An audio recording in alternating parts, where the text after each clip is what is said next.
before I even think about welding anything on this chassis rail in permanently, I'm going to start mocking up the throttle linkage from Buttys Bits I'm going to be using. Unfortunately, it doesn't come with a full set of instructions. On some of the packets, on one of the packets, it's got a few notes to take into account, but that's about it. So that's why I'm going to do a trial run.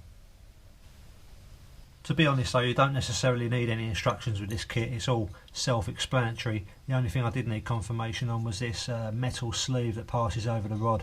Apparently it just acts as a spacer off of the chassis rail for it, and something that my bus didn't have originally. In the actual kit they provide a laser cut template that's going to mark out the new location for the holes you need to drill for the throttle linkage bracket.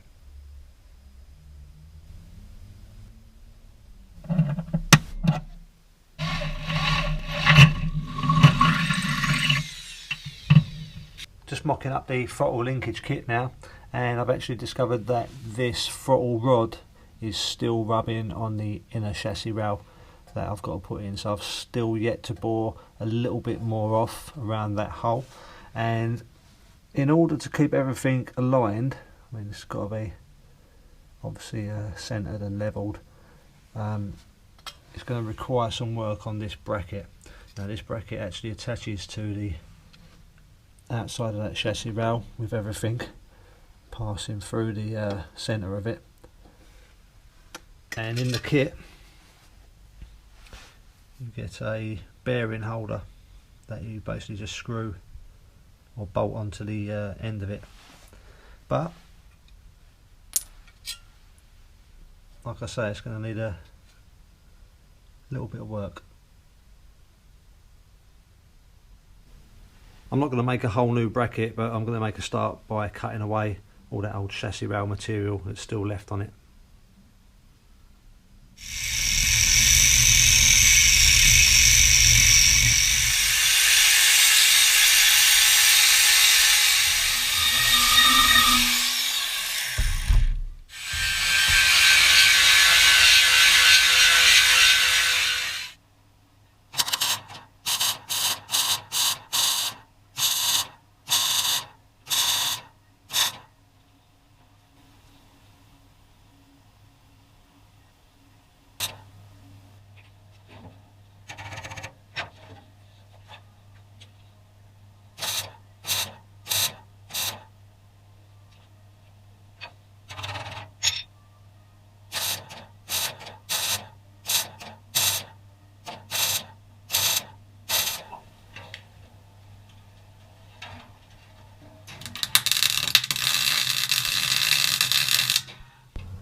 Just in the final stages of this section now before I can actually get it permanently welded in. Just got to make a few minor adjustments and make sure my measurements are correct.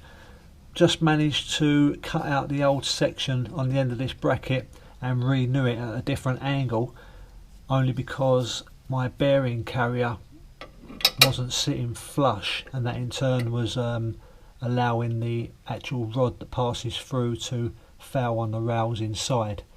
So that's all done, all cleaned up, and I've just got this section to mess about with, get that a little bit more flush fitting, and we should be good to go with the welding.